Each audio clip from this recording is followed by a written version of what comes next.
The doctor examined her and told them that she needed to have an emergency cesarean section to deliver the baby urgently.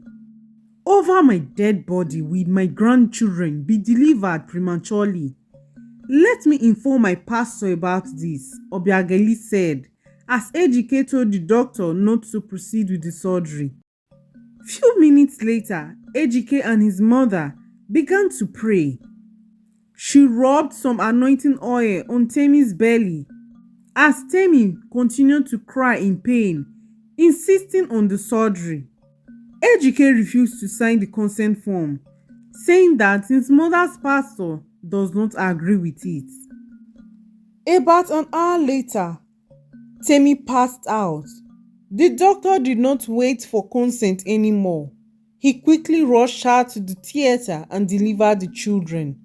But unfortunately, one of the children did not survive. The doctor was angry as he told Ejike and his mother the news. Obiageli blamed it on the doctor, saying that both children would have been alive if he had waited for the pastor to perform some miracle. Maybe it's the will of God for that particular child to die, Obiageli said, as Ejike sadly nodded in agreement. Temi was still unconscious at the time. Few hours later, Temi regained consciousness. She asked for her children, but only got one. Temi began to cry and the doctor consoled her before Ejike and his mother began to blame her for passing out and not being strong enough. Temi was short of words and still in great shock. She had no family to call and so she was stuck with Ejike and his mother. A couple of weeks later, she was discharged from the hospital. Few days after being discharged from the hospital, Obiageli told her to start bathing her daughter by herself. Temi was frustrated, coupled with her usual stress and the loss of her child. She went into depression. She would cry at any given time. The cry of her daughter made her angry. She hated herself and the entire world. Her husband would leave the house very early in the morning and come back late at night. There was no one to help her. Temi's depression worsened. She became very angry, unstable and forgetful. Obiageli would nag her every time, reminding her of how she gave birth to 6 children with her cesarean section. She begged Ejike to employ a nanny, but he refused. One day, as Temi was bathing her little daughter in the sink, she became lost in thought, forgetting that the water was still running. Her daughter began to cry, but Temi was absent-minded. Not too long, the water covered the child's entire body. This silence was unusual.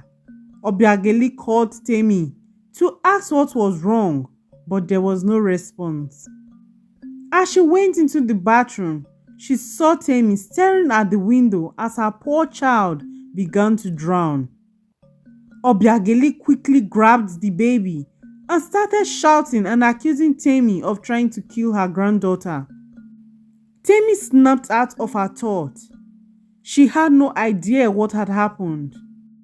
"Mama, how can you be accusing me of trying to kill my own child, my own flesh and blood?"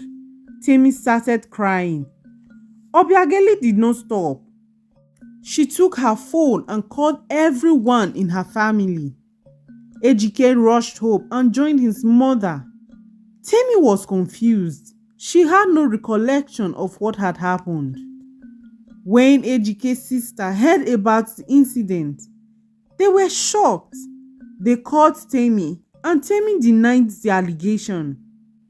Obianuju, Ejike's elder sister, rushed down to their house just to see Temi in a very bad state.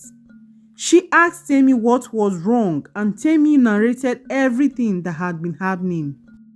Obianuju couldn't hold back her tears. You mean you have been going through all this? Temi, you are suffering from postpartum depression, and this environment is too toxic for you. Go inside, pack your things, and that of the baby. You are coming with me, Obianuju said as she hugged her tightly. Obianuju went to Etiko and her mother and gave them a piece of their mind. Mama, don't you know that all women are not the same? Do you want to kill her before she can have peace of mind in her own home? How heartless can you both be to treat her in this way? Are you this woman rapper? You stood there and watched our mother treat your wife badly. You have failed as a husband and a father. Continue to ruin your life by being a mama's boy, Obianuju said angrily as she took the baby and Temi away from the house. Immediately they got to her house. She took Temi to the hospital to see a professional who helped her overcome her challenges. Obianuju gave her all the love and support she needed. After a few weeks, Temi was much better. She focused on raising her beautiful daughter. Seeing that Etiko was unwilling to change, she moved on with her life, rented an apartment and moved in with her daughter and the maid Obianuju got for her. Obianuju and her sisters continued to show her their love and support, while Etiko continued to live under the wings of his mother. Weeks later, Temi went back to her job. Etiko made the environment hostile for her, constantly nagging and calling her a disloyal wife. Soon, the news of their marital troubles got to their boss. He summoned Etiko and Temi and asked them what exactly happened, as their issue was causing distraction at the office. Temi explained everything to him. The boss was disappointed at Etiko. You mean he did this to you? Temi nodded in agreement. I'm sorry, Mr. Etiko. We would have to place you on a paternity leave. This is to help you bond with your child and learn how to be a responsible husband and father. You will have to take care of your child so you know how it is to be a parent. We are going to get feedback from your wife about your performance. If you behave properly, in the next 3 months, you will have your job back with a possibility of a salary raise. But if you perform poorly, consider this a sack, because we will no longer be accepting you. Etiko went home that day feeling ashamed. For the next 1 week, he thought about his life and what will become of it if he keeps comparing his wife to his mother.